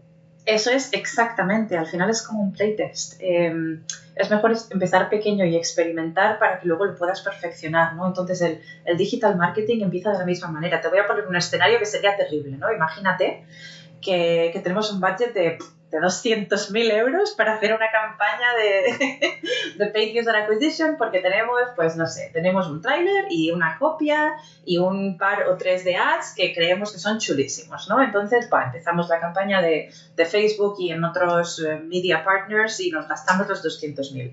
Imagínate que al final de esa campaña, una vez todo está gastado, te das cuenta de que es que tu trailer, pues los 10 segundos primeros no son muy catchy, o te das cuenta de que la copia que tenías para el ad realmente no explica el juego bien.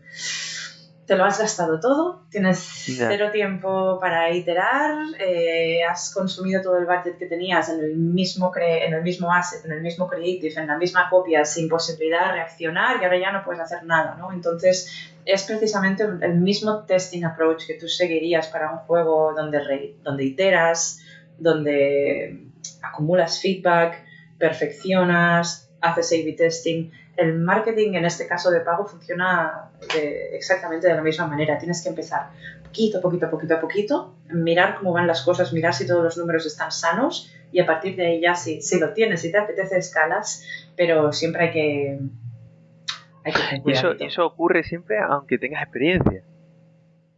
O sea, aunque digas, no, yo ya he lanzado muchos juegos y tengo experiencia, y aún así prefiero ir poco a poco porque no las tengo todas conmigo de que esto vaya a funcionar. Para nuevos productos sí, y diría que tú puedes ser, y esto ya nos movemos ya un poco en el mundo de User Acquisition Paid, que hay expertos que se dedican específicamente a esto. Por ejemplo, en DVD tenemos gente que se dedica a User Acquisition solo, y yo diría que es que esto realmente depende del producto y de la performance de ese producto, independientemente de la experiencia que tú tengas como individuo, porque evidentemente esa experiencia va a ayudar mucho en cómo posicionas tú las cosas, pero al final, como la performance, los números, la estrategia va a depender de qué es el producto en sí mismo, yo diría que para un producto nuevo, sea cual sea, incluso si yo que sé, imagínate que eres el creador de Fortnite y tienes 1000 User Acquisition Managers haciendo UA de Fortnite, hay un montón de budget ahí inyectado y sabes lo que estás haciendo, ¿no? Pero si tú, creador de Fortnite, empiezas otro juego pequeñito y lo empiezas a testear, para mí el approach sería el mismo. Tienes que empezar bajito, porque nunca sabes cómo la audiencia o cómo la gente va a responder a ese producto. Entonces, al final el sistema de iteración es el mismo. Seas quien seas y tengas la experiencia que tengas, las respuestas a tus trailers, al producto, en términos de conversión, pueden ser completamente diferentes. Entonces, yo siempre tomaría este approach un poco más conservativo, ¿no? Ok. Vale, bueno, pues ahora sí nos vamos acercando al final de la entrevista, ¿vale? Y te vamos a hacer una pregunta que viene de un amigo tuyo que conocerás, que pasó por el programa, se llama Ramón Viladomat. Sí. Y nos transmite, ¿no? Que te digamos la pregunta de si pudieras olvidarte de un juego para poder disfrutarlo por primera vez, otra vez, ¿cuál sería? A lo mejor es Baldur's Gate 2 también. Igual repito, ¿no? Cuando has empezado diciendo si pudieras olvidarte, pensaba que ibas a decir olvidarte de un juego que no te ha gustado nada. Pensaba que no sé. Me olvidaría quizá de dos. Me viene a la mente uno de hace muchos años y uno nuevo. ¿Puedo decir los dos? Sí, por supuesto, tú aquí en libertad. Me gustaría olvidarme de Zelda Ocarina of Time. Porque para poder volver a jugarlo, porque fue una experiencia genial, ¿no? Bueno, lo he jugado que igual 50 veces. Es que el Ocarina of Time para mí era acabarlo, empezarlo. Entonces, si a día de hoy yo en ese momento dijera me olvido y tengo la experiencia por primera vez, me encantaría hacer eso con Ocarina of Time. Y recientemente me gustaría poder olvidarme y reexperimentar God of War Ragnarok. Fue una experiencia muy emocional para mí. Fue un juego que me pilló completamente. Había jugado a la anterior, ¿entiendes? Sí, me gustaba mucho ya y estaba preparada sabía que iba a ser una experiencia de narrativa intensa, ¿no? Pero claro, entre los giros y que algunas escenas pues, son muy emocionales y yo no estaba mentalmente preparada para ese juego. Me gustó demasiado, entonces ahora mismo me gustaría olvidarme y jugármelo otra vez mañana. Ok. Vale, bueno, y ahora llevas mucho tiempo fuera de España. No sé qué contacto tienes con la industria española o con la red de empresas españolas, pero una de las preguntas que me gustaría hacerte es ¿qué crees que falta en España, en la red de empresas que hay en España, que afortunadamente en los últimos años parece que va evolucionando y va creciendo, ¿vale? Pero ¿qué crees que falta para poder tener una industria más potente o más sana aquí en España, o más potente, más que sana, yo creo que sana es, pero quizás es pequeña comparado con otras partes del mundo, ¿no? Como comentaba. Entonces, ¿qué falta? ¿Qué nos falta aquí, desde tu punto de vista? Estoy totalmente de acuerdo contigo, es sana, pero en comparación es más pequeña, ¿no? Entonces, para mí falta, pues, presencia de más estudios AAA. Para mí, si lo tuviera que resumir en una frase, a mí me gustaría irme a Barcelona a hacer el Last of Us. Y ahora mismo no puedo volver a Barcelona y hacer algo de esa escala, ¿no? O no puedo ir a Barcelona y decir, es que claro, puedo volver a mi ciudad natal y trabajar en un Uncharted, ¿no? Entonces, sí que es verdad que últimamente, especialmente en los últimos, yo diría que 5 o 6 años, las cosas han crecido más y se han expandido más y se nota, pero yo creo que falta que Barcelona o España en general se convierta un poco en un hub de, si quiero hacer una superproducción AAA, yo puedo ir y hacerlo allí. Creo que todavía no hemos llegado, ¿no? Uh-huh. Pues sí, esperemos, ¿no? Que poco a poco en el crecimiento que se está teniendo, cada vez hay más empresas grandes de estudios AAA que están abriendo sedes aquí. Sí. Bueno, pues que existan esas posibilidades, porque en España hay gente con muchísimo talento que normalmente, como en tu caso, se tienen que ir fuera para poder explorar otros sitios y poder participar en grandes juegos de la industria. Pero bueno, esperemos que sigamos creciendo y que mucho del talento que saque aquí finalmente se pueda quedar y que pueda desarrollar su carrera. No tiene por qué solo fuera, pero que también tenga la ilusión de, bueno, como ya hay más cosas en España, pues me puedo volver y Exacto. puedo seguir creciendo allí también, ¿no? Exacto, sí. A mí también me gustaría verlo y espero que llegue más pronto que tarde. Vale, y por último, la última pregunta sería, hace poco hemos empezado tu viaje, ¿no? Quería irme fuera, ¿no? Era mi sueño. Después me gustaría aprender alemán y aprendiste alemán. Después algún día me gustaría vivir en Estados Unidos, ¿no? Y ahora estás en Norteamérica, mejor dicho, ¿no? Y ahora estás allí en Toronto, tal. Entonces, ¿cuáles son tus sueños actuales desde el punto de vista profesional? Desde el punto de vista profesional, me gustaría, es que suena muy cheesy decir lo que voy a decir, pero es que ahora estoy en un proyecto que me gusta tanto y me encanta que hayamos tenido esta conversación hoy, ¿no? Porque justo se anunció la semana pasada y ya puedo hablar de ello. Estamos en Dead by Daylight, estamos trabajando con Supermassive Games en un single player narrative basado en DVD. Hace años yo decía, es que si pudiera elegir mi sueño profesional en videojuegos es hacer un single player de miedo. Y es lo que estoy haciendo ahora. Entonces, creo que tendría que reagruparme un poco conmigo misma para decir, ¿cuál sería el mega sueño, ¿no? Pero es algo que... O sea, ahora mismo estás cumpliendo ya un sueño. Sí. Y entonces ese es lo que estás disfrutando. El sueño actual es ese, ¿no? Sí, el sueño actual es haciendo ese. Y ver cómo va a desarrollarse, ¿no? Sí, ver si a la gente pues le va a gustar, ¿no? Continuar... Claro, para mí es un momento muy, muy mágico también, porque yo antes de estar trabajando ahora con Supermassive Games y Dead by Daylight para hacer el juego ya era muy fan de los juegos de Supermassive Games. Me encantaban Until Dawn, los Dark Pictures, y ahora estar así trabajando en un juego de DVD con ellos es en plan, ostras, es que como proyecto perfecto, este proyecto no podía haber sido más perfecto para mí, ¿no? Entonces, es una de las primeras... Sí que es verdad que tenía todas estas ambiciones de, pues ahora quiero ir a Alemania y hacer tal, y ahora me voy a ir a Toronto a tal, y ahora entrar en la industria, estoy haciendo juegos de móvil con Disney, cómo mola, y ahora me voy a ir a hacer juegos de horror.